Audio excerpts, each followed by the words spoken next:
And Beck was very, very, very, very, very jealous. Oh, really? They still haven't knocked on the door yet? No. That'll be your dream. That's my target. I've got to get her on there with Michael Bublé and Anton Deck. Wedding anniversary present. Fucking hell, how much is that going to cost? Hi, I'm Matt. I'm a 30-something, and I'm learning how to be a dad. And I'm Dan. I'm also a 30-something, and I consider myself to be an Obi-Wan Kenobi because I've got a couple of kids.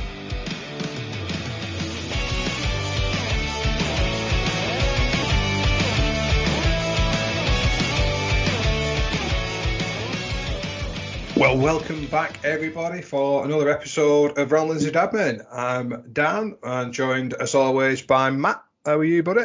I'm very well. Thank you, everyone, for tuning in, listening to us. This is my highlight of the week, where I get to look at your very chiseled beard, which doesn't make sense to anybody. That was my 30th birthday. Wow, right, okay. It was a long time ago. I know which picture you're on about. I went 12 months without shaving. I think that was like when I was 28 or 29. I just went a full 12 months without shaving. And I mean, not like trimming it, just doing nothing, I think. And then I remember going to like a fancy barber's in Manchester. Someone had bought me a voucher for a beard trim. So it must have been a very passive-aggressive way of saying get your beard cut. And I got it trimmed down then, and it wasn't like so for a long time I had a very big beard, but yeah, 12 months I think I went without shaving. Wow. Yeah. It's almost like it's a stubbornness challenge, isn't it? Like I can not shave and watch me. Look at how stubborn I am. But I think that partners up very much with laziness as well. This is the whole vegan thing that's going on at the minute. There's nothing ethical about it. I mean, I get the sentiment that eating animals is bad, but, you know, I just don't want to be the first person to give up. Like, I'm just too stubborn. So, I mean, that brings us into sort of what we're up to this week. And obviously, we've broke the barriers. Me and you don't just speak once a week for recording. We actually met up and saw each other, and you and Becky came round with Robin. Yeah. And a term that was mentioned, it got me thinking over the weekend, actually, after I said it out loud. Like, I am actually a flexitarian. Flexitarian is basically just you do the fuck whatever you want, right? Isn't it?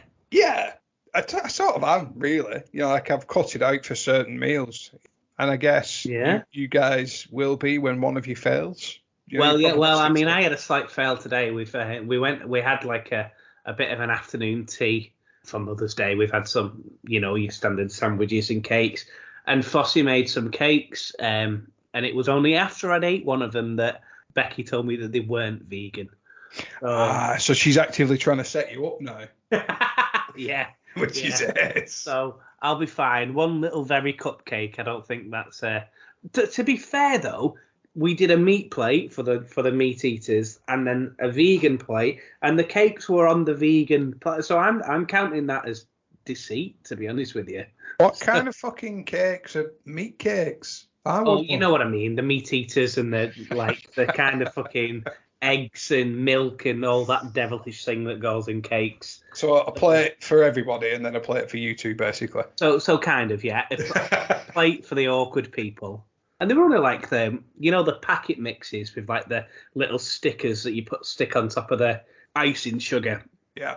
I used to make them when I was kids. I used to have Dennis the Menace ones. Like, they were the best things I've ever tasted in my life. Apart from the Super Ted vitamin C tablets. I don't know if you ever remember them. I sort of do, Super Ted was like my go-to child program. Oh, I used to love Super Ted. Yes, wasn't it? Yeah. What was that pink bear-looking character? Oh, yeah. Was he a panda? I don't know what he was, but he was a spotty little thing, wasn't he? Mm.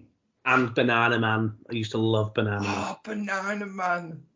That was an amazing opening credits thing. That it was that, and so you had that. Then you had. Do you remember Trapdoor? I don't remember Trapdoor. No. It was like a plasticine thing. One of those stop action efforts. It was yes. I'll have to take that. I'm sure I'll have watched it. And then Count Duckula. And then can't progressed think into like Captain Planet and things like that. Danger Mouse. He-Man. He-Man the cartoon before the film. He-Man the cartoon, yes. I remember I was talking to Becky the other day about like she was talking about her childhood cartoons, and I remember I mentioned two things and she had no recollection. Now one of them I assumed she wouldn't have known, but the other one I thought there might have been a small chance that she known. So the ones that I mentioned was Biker Mice from Mars. Remember that? Yeah. Was there like Angry Tomatoes in that? There was a TV show called Attack of the Killer Tomatoes. Maybe I confused it with that. Maybe it was on a similar time. And that was a little cartoon. It went, Attack of the Killer Tomatoes. Yeah. Yeah. I don't know how I still remember it. And maybe I want to go watching that. But that was based on like a 70s B film. I tell you why I always remember this. It's because this is another thing that like is a generational gap, I guess, like the age gap thing, because Becky has never done a Friday night Blockbuster. To me, at one point, that was like the highlight, going to Blockbuster, or the Spa around the corner did videotapes as well. See, I can imagine if Becky had been like a teenager just as that was, going under. I mean, I know obviously everything's all online these days, but when me and Beck first started going out, 11, 12 years ago, we went to Blockbuster a couple of times. Yeah, I mean... It was still a thing. Yeah, it just turns with out... DVDs, not tapes. Yeah, it just turned out that something that she never did. Anyway, Friday night on Blockbuster was like a big thing, and we'd go get a video or something, and I always remember on the top shelf, it's not where I'm going, but on the top shelf there was a video that said Attack of the Killer Tomatoes, and it was just this angry red tomato with a machine gun and like a army bandana and then like a belt full of bullets. I don't know if I'm having some sort of Mandela effect, and this definitely didn't happen, but I 100% always used to be obsessed with this giant fuck off red army tomato that wanted to kill people, and I never got to watch it. See, I remembered it because of the crisps, the tomato ball crisps. Oh yeah, of course. Who adds tomato flavoured crisps? What the fuck is that? Becky this week is an actual psychopath because she bought Marmite flavoured crisp. That's just not normal, mate. I mean, I've tried them. Day now. They're not that bad, but who actively gets Marmite flavoured crisp? That's just weird. I mean, sort of in defence of weird flavoured crisp. I went to the shop the other day and saw pickled onion flavoured crisp. I love a pickled onion crisp. Oh, amazing. Beck hates salt and really? vinegar. You don't see them anywhere, do you? So I paid over the odds for a single bag of pickled onion crisps. I love a pickled onion. Space Raiders just hit the spot sometimes. Space Raiders, yeah, but these were Walker's pickled onion crisps. Oh, really? Wow. The proper, yeah. Like mouth watering now thinking about them. Before we get any Podbean, the second TV show that she had no recollection was Zap. Do you remember that? Oh, yeah. Wasn't Zap that like... probably on ITV, just like as you got home from school? Yeah, and it used to piss me off because I had further to walk than most people. So I used to get home and it had already started. Right, okay, I can see. It pissed me right off. So like, I missed the first 5 or 10 minutes. So like quite often I'd get in halfway through it or something like that. I used to love Zap. Oh, it was ace that. Yeah. Yeah. Remember Playdays? Playdays, yeah, I remember Playdays. Yeah. Yeah. Bloody hell, that's taking me back. Anyway, now digressing into being children for one episode. And we've probably covered half of our recommendations there. I think the theme of this episode, I was going to set cutting the apron strings, because I've got a few questions I'm going to throw at you in a bit, just to sort of discuss what your anticipations, your expectations are on cutting apron strings, giving them more freedoms and whatnot. We'll come to that in a bit. But first, I mean, obviously, other than coming round ours, what have you been up to? Just a bit of a quiet week, really, to be honest with you. Like, nothing major. Obviously, today is Sunday on the time of recording. Obviously, the clocks have gone forward, so our usual 6:45 in the morning wake-up call with Flossie jumping on us was, 4:45 today. How was a dog this morning? Did they realise the time had gone forward, or was he waking up at usual time? She was fine. Really? Yeah. Yeah, but apart from that, we've had a bit of a quiet day. We've obviously done some few little family visits to go see all our mothers. Did the thing where we made Becky some breakfast in bed, gave her a couple of little presents, like being a mother. We just showed that we really appreciate her and love her, and it's been a nice chilled out day. Obviously we've had some afternoon tea today. Ate too much. Wanted to go to sleep by 5 o'clock. Yeah, that kind of thing. Nice. Yeah. Just some carbs. And then throughout the week we've just had quite a chilled little week. Made good use of the weather and been outside for a little bit of it. How about you? I know, it's got nice, hasn't it? I know, it's been really nice these past couple of days. Concerning. Well, yeah, the British summertime thing, obviously that's now in fact. What I found really funny was Beck made a point earlier on today that it fucking had to be on Mother's Day that you lose an hour. Oh my God, out of all the days. Yeah. That's made for an interesting day. I've been waiting on Beck hand and foot today. Oh, have you? And it pissed me off because she's not my mum. That is a point to it, yeah. So like, Flossie didn't do any of the work. Well, she did, to be fair. She got up with me and she helped me write a card and stuff, but she didn't make any breakfast. I was making her breakfast as well. Why do we have to do this trouble? The kids should be getting money for this, yeah.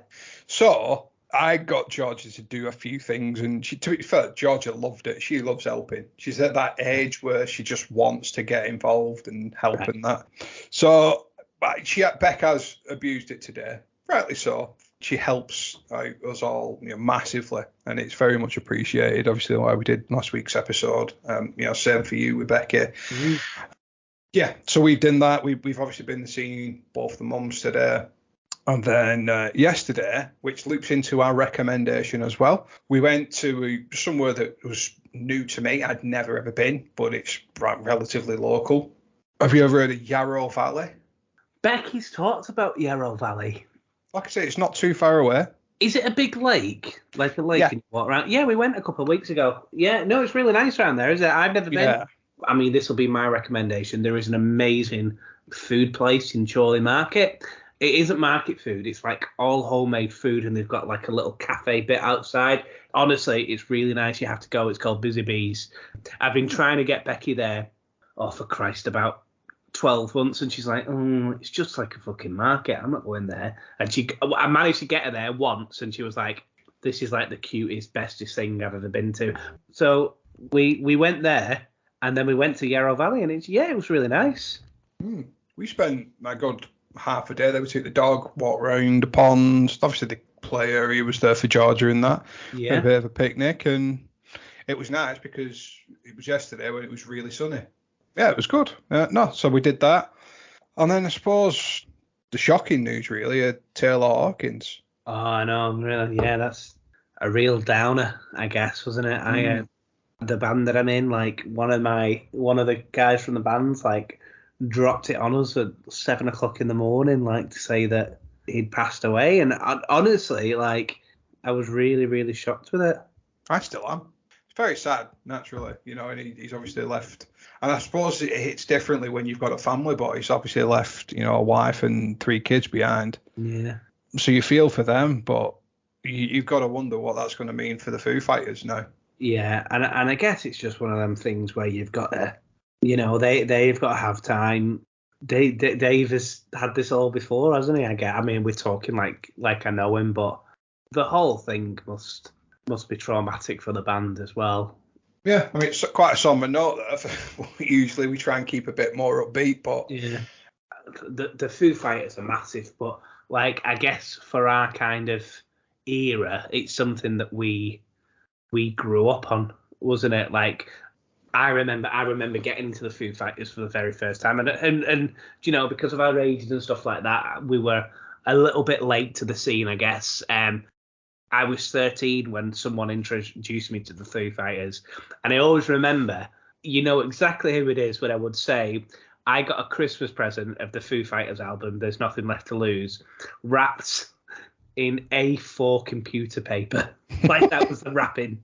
But yes, I was 13 and I got this album, and you know, I heard Breakout for the first time, and like I was like, wow. And I always remember this same friend, like, who kind of got me into rock music, played me 3 songs, and I always say, like, a bit tongue in cheek that it changed my life, but it kind of did, because it set me on like another road in life, really. And it was Breakout, Smells Like Teen Spirit, and Wait and Bleed.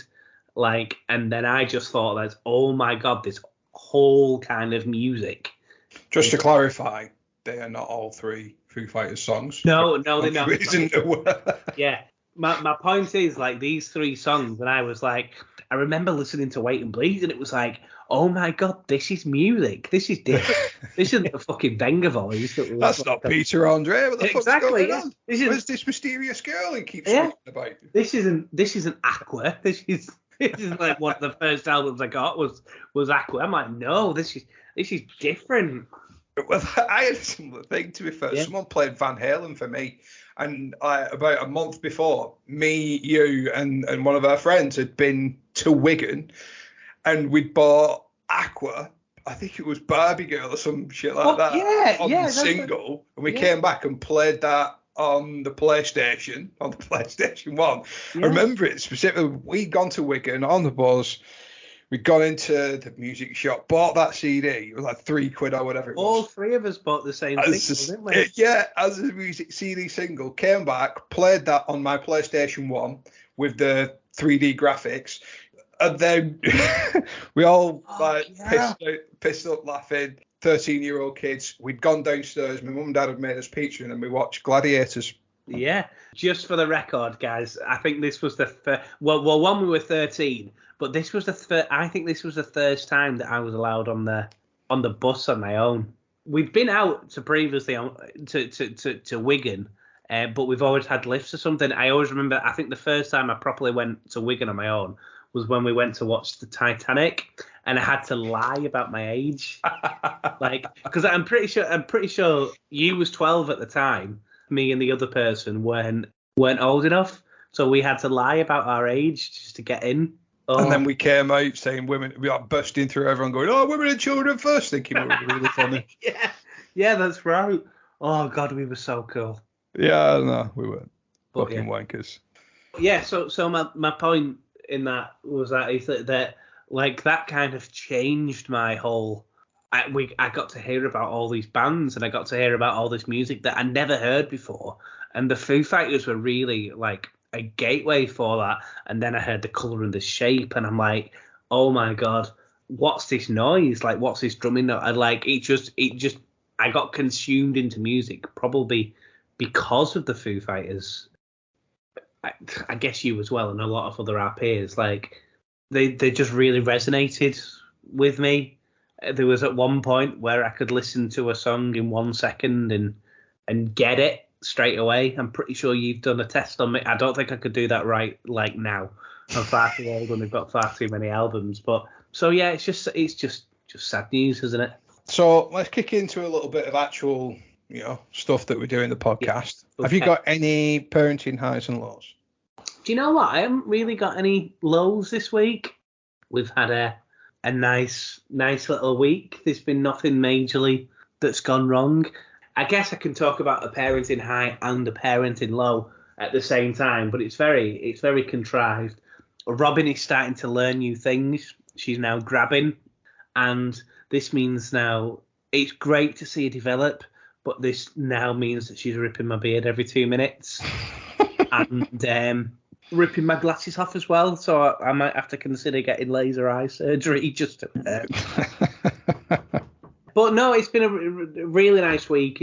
It's really nice to see Robin progress from day to day, and just everything that comes with that.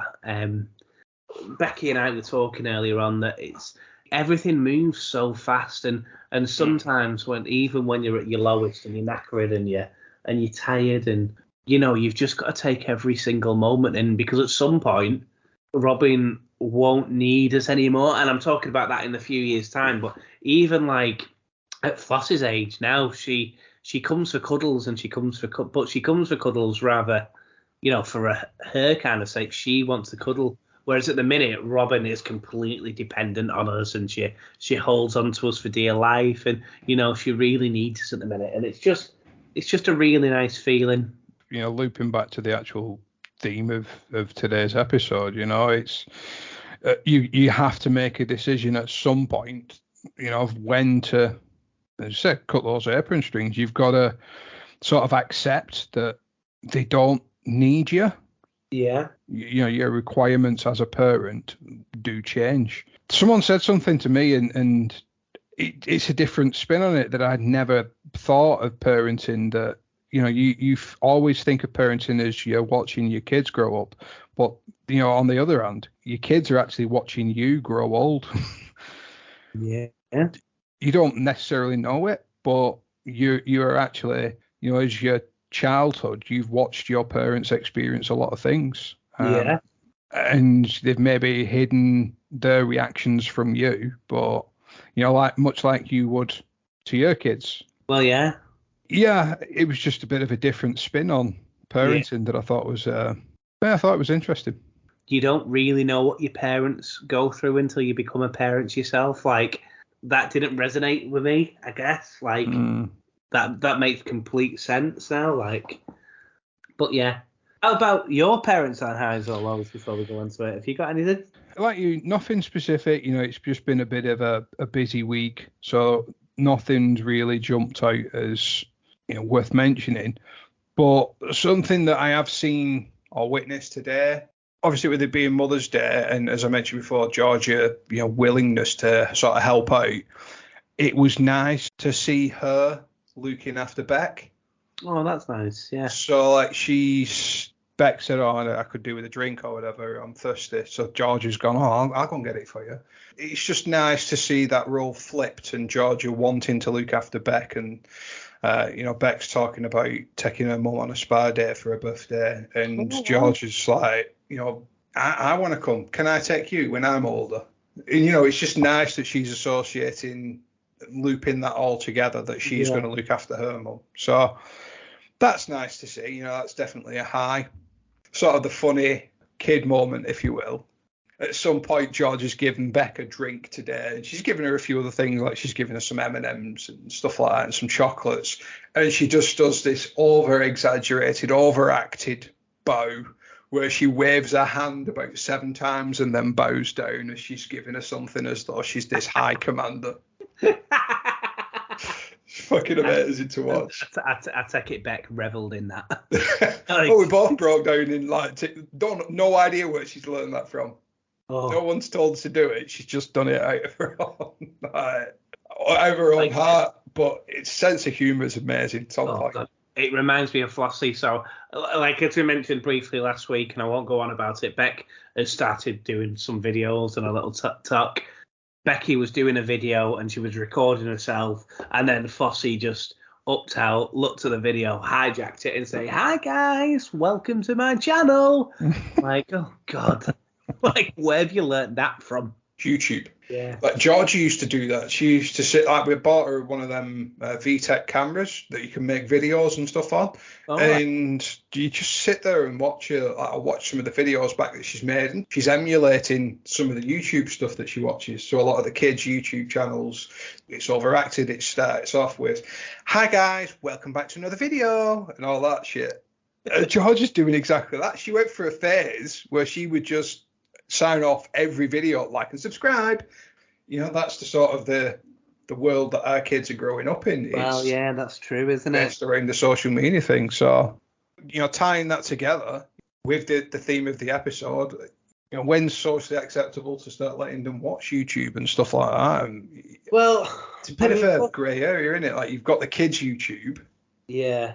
At what point do you sort of let them go off and experience the world? When's too soon? What's your thoughts? Well, Flossie has a tablet and she's very good at using it. It is heavily restricted. So like, she has apps that she can like go on She's got a few games, and what we'll tend to do is she doesn't tend to have an internet connection. We'll tend to download some stuff from Netflix and Disney Channel, and then she watches them offline, which I think works for us. I think YouTube is a bit of a world where Flossie's far too young for it now, because the problem is it's never safe for anyone to go on it, isn't it? No matter what you do. I mean, even now when you're adults, you can be subject to some kind of abuse. You could say the wrong thing, and 30, 40 people can hurl abuse at you. So, I mean, in terms of Becky, we certainly do restrict Flossie's, like, the stuff that she can search on there, and I think that's the right thing to do. In truth, I don't know when we would unrestrict that.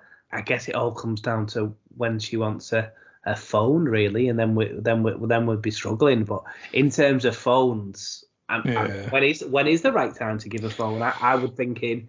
Well, that was something 11, I was going to bring 12, up. 13. Yeah, that was something I was going to ask you. Like, at what point do you think, in your head, obviously Flossie's not even anywhere near this stage, so you've not even had to have these thoughts yet, especially with you and Becky, and then definitely not with Robin. But in my head, the most sensible thing I can think of is it'd be a good idea to get a phone when child is starting to go out on their own. And I'm not just saying like going out to parties or anything like that, just going out in case there's an emergency, whether that's a basic phone where you can just speed dial your number in. Off the top of my head, I would say, and I don't know, this is me being overprotective and maybe I'm not keyed into the right world, but I would say that if you're starting to walk to school on your own, so like maybe secondary school, 11, 8, that's the right time to get a phone. But having said that, I think my niece has got a phone now and she's in year 6. So maybe I'm wrong. Maybe I'm out of. I mean, I'm thinking at year 6, I probably walked home from school on my own. Would I expecting Flossie to walk home at 10 on her own? I don't know. Maybe I'm a little bit out of touch at the minute. What's your thoughts on this? I mean, obviously, I've gone through it already with Callum. I wouldn't say we were strict. With a phone, I completely agree that it's there for the security reasons. They want it for connecting with the friends and stuff like that. As long as you put the appropriate controls in place, technology is a good thing. Yeah. And that we'll be doing exactly the same for Georgia. We're waiting until she starts high school before that happens, and even as a thing. When you go to high school, you go from being the big fish in a little pond to a little fish in a big pond. And the kids that you're mixing with, everyone's got social media. You want to fit in. Everyone's got Facebook accounts. Everyone's got a Snapchat and all that, Instagram. And I want to try and make Georgia wait until she's 13 for that, and the appropriate age. But I know that we're going to come under a lot of pressure, and you will with Flossie, once she hits year 7, and a lot of the kids are still 11, 12, to let them have that. So it's a challenge. It's a parenting challenge. It's a different challenge than what we had. I agree that, I used to walk to school when I was in year 4, year 5. I would 100% not let any of my kids walk to school year 4, year 5 now, because absolutely, the world's a completely different place. I think there's a time and a place. Now, I remember walking to school when I was in primary school. It didn't, it wasn't all the time, but my commute, if you imagine the school field, there was another 50-yard field. And my commute was to climb the fence over the field, and then I'd be in the back of my, it was literally a 45 seconds walk to my house. So that's really different, isn't it? What I'm kind of saying is that it's only 25 years, fucking hell, 25 years. But a lot has changed in those 25 years, hasn't it? So has technology. 25 years ago, MySpace wasn't even a thing, and people who are on social media now don't even know what MySpace is.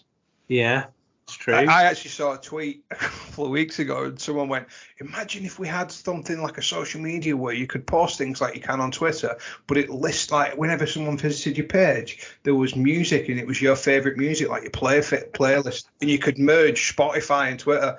And someone went, We had that about 10 years ago, and it died a death. Oh, So- MySpace was such a massive thing though as well, wasn't it? You'd get Yeah. skins, and you'd all be friends with, what was his name? Was it Ben? Yeah. But yeah, and I guess the thing is that when we was 11, we all had Grand Theft Auto. We all had chipped PlayStations, wasn't it? I guess that's the equivalent. I never had a chipped PlayStation. I went down the N64 route. My point is, even gaming was different then. It was 3D was very much the in thing, but Grand Theft Auto had to be 2D because of the violence, and it almost made like it was a little bit more not real. Does that make sense? Whereas you don't get that now, do you? Like, realism on the games is very much the focal point, isn't it? I mean, I remember there was a couple of games back then that, were banned for being very violent. There's violence in everything. If you think of it now, Fortnite is pitched at kids, but what are you doing? You're killing 99 other people. Yeah. The underlying theme is to kill. So, I don't know. It's a bigger topic, I suppose. Honestly, I don't have the answers for it. Personally, I think there is a time and place for, letting your kids into that world and easing them into the world of violence. Yeah, I guess there's got to be a maturity factor there as well. Like, I remember I got my very first phone at 14. However, again, that was a very, very different time, wasn't it? It was a Motorola, it was texting and calling, and that was it. And I mean, even then, texting was fine, but it was like 14p a message, so you couldn't, you had to be very economic with your text messages, couldn't you? I remember going onto a fucking website where you get free text messages. Do you remember that? Where you text? Yeah, it was something blue, wasn't it? Blue. Oh yeah. And then when you were struggling when you were struggling for credit, you'd text this person. It would be like TB your phone number. Or you just ring them. You'd ring them twice. If you had like 5p credit, you'd ring them twice, and then they'd message you back. You remember creating ringtones as well? Like you go on the websites, and then you just put 999-778-54666. And then it'd play like Foo Fighters. Like there's nothing left to lose. Yeah. I always go down to our generation because we haven't had the same experiences with you. Like, we've still got two quite young kids. But if you think about it, we were kind of like the last generation of the CDs, and we were very much the first generation of the internet. I mean, we probably left ourselves vulnerable on the internet. Yeah. Thinking like chat rooms and MSN Messenger, like kind of thing. That was a big thing when we were younger. Mm. And at what point did we think that was okay for us to go on? The same as what the kids will think. I just want to chat to my mates. Yeah. And you think you can handle it, and you think you can navigate all these other people and nasty messages and stuff like that. But you don't want that for your kids. You don't want them to have to navigate that. No. But I guess there's also that kind of, at some point, they are going to be subject to it. And obviously, you don't want your kids to be upset. You never want them. You want them to be as happy as they can. But they are gonna get into some kind of conflict. And I think the key is to try and create like an open environment at home where they can talk to you about it, so you can help them through it. Not being overbearing, because ultimately, like you say, they're going to experience it somewhere, whether it's on the playground at school. So high school is horrific. You think your kids don't swear, but you know full well that we did. The conversations that are had in school and the threats and the stuff like that happens in school. You just need to make it a comfortable environment for them to be able to talk to you and open up about it. I suppose that's the only thing you can do, and then help them navigate their way through that. Yeah, it's always that fine balance of like, you want your kids to come to you with everything, so you always have to have that fine balance of being parents, and it's not just being about a friend, it's being a mentor, but it's also being about an authoritarian, and it's about how you strike that fine balance, isn't it? I guess like that's part and parcel of being a parent. Yeah. You have to be available for them to talk to you about anything, even if it is just having a laugh. Yeah. My conversations are completely different with Georgia than they are with Callum. George is very inquisitive. Callum likes thinking he's better than me. Callum isn't. Callum likes his own space. There's a mini competition at the minute. He's growing at a phenomenal rate, but he's not quite there yet. But he keeps thinking that he's taller than me when he stands up straight. I slouch a lot. So sometimes he feels like he is, and then I stand up straight, and he's like, oh, okay. I'm nearly taller than you. He's getting there. He will be one day. And at that point, it's time to start wearing Cuban heels, I think, just so you can get that extra. Fucking what? I wouldn't get through a doorway if I did. No, I play the other angle then. I'm like, yeah, you might be as tall as me, but you're not as big as me, like, width-wise. Oh, yeah, that's true. Meaty, big arms. Got a few more steaks to eat. Hey, I've got a podmin. Okay. So Beck wants me to. No, I don't think this is a podmin. I think this is an absolute pile of bollocks. But she basically said, and I quote, "There's no need to slag off Ant and Dec. They're not nearly 50. They're 46, and they're perfect." Wow. So there is my podmin. They are not nearly 50. However, if you mathematically round up, 46 gets to nearly 50. Yeah. I'm sure Beck describes herself as nearly 40. No, that was me. She's mid-30s whenever she describes herself, but Okay. I think legally and technically she is still in her 30s. Yeah. When does late 30s become late 30s? I guess is the question, isn't it? 38. 38, not 37. No, because 37's that weird grey space, isn't it? You can, up until the day you are 38, you can still say you're 37, and that doesn't sound as bad. When you say you're 38, you're practically 40, aren't you? Yeah. So I think she's got a while yet before she hits that landmark. But Ant and Dec are not shit, and they are not nearly 50, and they are practically perfect in every fucking way. Last night's fucking Saturday Night Takeaway was her ultimate episode because it also featured fucking Michael Bublé as well. Yeah, I saw that on Instagram. Literally, we don't have a live TV, so we don't watch ITV or anything like that. But I heard, didn't it go a bit wrong? That's what I heard this afternoon. And if it did, I didn't see it. I know they brought someone out of the audience, and Beck was very, very, very, very, very jealous. Oh, really? They still haven't knocked on the door yet? No. That'll be your dream. That's my target. I've got to get her on there with Michael Bublé and Ant and Dec. Wedding anniversary present. Like, fucking hell, how much is that going to cost? That'll give you unlimited brownie points.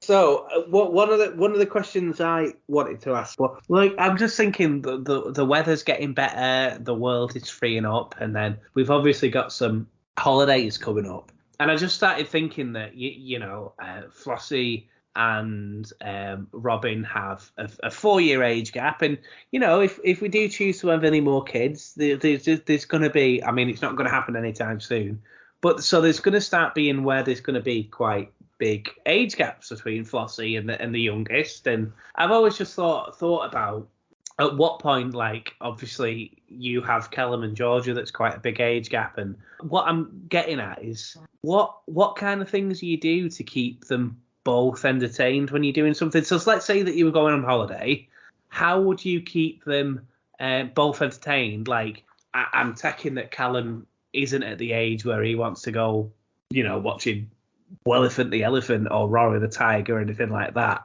But obviously that's the kind of things that Georgia may like doing, or equally Georgia isn't interested in going watching, like wouldn't be interested maybe going watching the football or something like that. So how do you not so much divide your time, but how do you make things fun for both of them?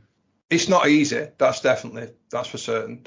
It's always a challenge. You've got to try and plan in enough activities that everyone's happy. I don't know, like we've been Cornwall a few times, and when we've been down there, say we go to the beach, we'll take buckets and spades, so Georgia can, do digging and all that lot, but we'll also take a football for Callum. So I'll play football with Callum. And what we'll find is, I'll do a lot of stuff, like we'll all go somewhere together and I'll do stuff with Callum, and Beck will do stuff with Georgia, and then we try and switch it around as well. But we try and be, if we ever go out on day trips and stuff like that. I mean, obviously they're at a bit of a different age to Flossie and Robin at the minute. Of an evening, if we go anywhere, we'll go to the clubhouse or whatever and see Rory the tiger or whatever it is, the elephant. I don't know why I said Wellefant the elephant or something. That's like that was the fire one, wasn't it? Yeah, that's the fire one. That's like bringing back memories from when he came and did fire safety. Like first thing that came into my head. But yeah, Callum will sit there bored, but Georgia will love it on the dance floor. But we try and give a good balance of everything. The only thing you can do is just accept the fact that you can't please everyone all the time. Yeah. We'll perhaps go to a zoo. Georgia would love that. Callum will hate it. But then we'll go somewhere that Callum wants to go. And we'll all sort of, go through that particular activity that Callum wants to do. And we sort of let them take turns picking what we're going to do. Give them a bunch of options. I suppose you're at this unique age now where, Robin isn't really going to have any preference on what she does other than feed. So you can make it a lot about Flossie. I reckon you're going to have like 4 or 5 years before you've got this problem properly. Yeah, no, I know. It was just something that I was thinking about on there. I remember when I was 15 and 16, my mum and my dad, to be fair, on the sister would start going on holidays and taking Jessica, and I would kind of not go. So like I remember like left at 16, and my mum would go away for the weekend, and she'd trust me to stay on my own for the weekend maybe. Is that where you're at with Callum, or is Callum kind of like still wanting to get involved a little bit, or is he just saying, no, fuck off, Dad, you're boring now? I mean, to an extent, yeah. We'd never leave him at home for the weekend. But you know what? That's maybe us not cutting the apron strings with Callum a little bit. I was left on my own for a week, I think, when I was 16. Yeah. My mum and dad, they saw their opportunity and they went on holiday. Maybe I was a bit older. Maybe I was 16 and that. I'm sure it was first week of college. They left me with a bunch of money to buy food and stuff. And they went away for a week. And I was fine. I survived. I'm still here. But he's very, very mature. He knows he is good. He could be left on his own and he could look after himself and he could look after the house. But like if we go out anywhere, like a day trip, like yesterday, for example, we went to Yarrow Valley. We give him the option. We're open and honest with him. We just like we're gonna be walking the dog. There's probably going to be a play area. George will play around the play area. We'll have a bit of a picnic. Do you want to come? He's at an age where we can give him the option and he can stay on his own for a few hours. Yeah. We'll leave him with food and stuff like that. We treat him with the respect that he is a 16-year-old boy, near enough. Yeah. So, we understand that. Are we going to go away for a week and leave him on his own? Probably not yet. But could he go overnight camping somewhere with his mates to like fishing? Yeah, if he wants. How old was you when you went like Reading Festival and stuff like that? So it was different for us. So I went when I was 15 and I was 16, but I went with my friend, but I also went with my dad as well. And the rule was really that we could kind of do as we please for the festival, but my dad would be like take a bit of a backward step and like he'd watch out for us kind of thing, but he'd leave us on our own for a couple of hours and then we'd meet up after a little bit. Would I feel comfortable leaving the kids at Glastonbury Festival when they were 16? Probably not, but we survived. We were fine.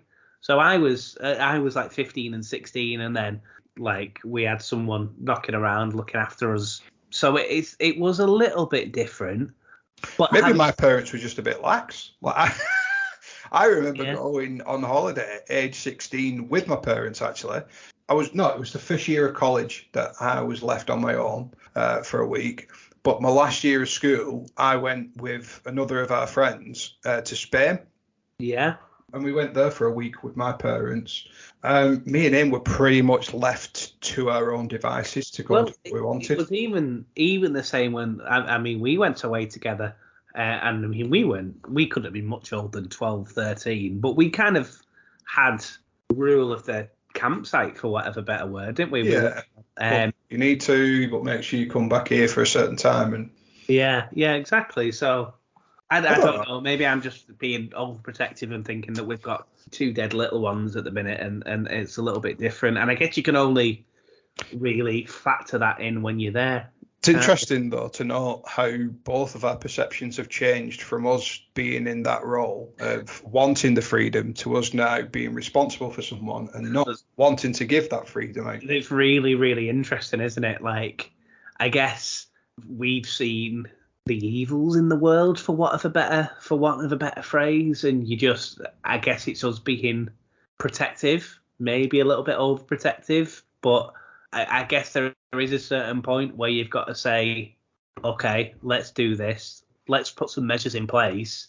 It sounds clear that we've not really made our mind up yet. And maybe that's what parenting is. Maybe parenting is making decisions on the cuff, working it out with your kids as well, because I guess there is some sort of negotiation there. I remember when I was young, I was always saying, I'll come back at 8 o'clock or I'll come back at 7 o'clock. And, you always wanted that extra half an hour, or you always wanted to, I had boundaries.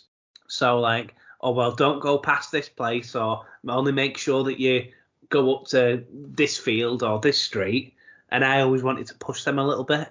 And I guess looking back on that, my parents must have been having some sort of internal dilemma in terms of, well, how much can I push this kind of thing? And I guess you do put some rules in, kids will only want to break them anyway. That's what was really good with my parents. When I went to Spain with them, they knew that we were in with a group of friends who were all, similar age and all decent. And we weren't just me and him. We were loads of other people, and then they got talking to these, some of the kids' parents, and sort of became a kids group fucking about in Spain around the hotel. Not leaving and going into town or anything, but staying around the hotel, chatting to each other, and left to our own devices. And then a parents group. It's just being flexible, like you say. Not being careful with those boundaries, because if you put too much in there, they're gonna combat that. Yeah. Well, I feel like that was genuinely like a lot of advice. I felt that was really helpful from my point of view, to be honest with you. So thanks a lot. Thanks again for everyone listening to us. I think we've rambled on enough for this week at least, and we'll catch you next week. Thanks again. See you all soon. See you later.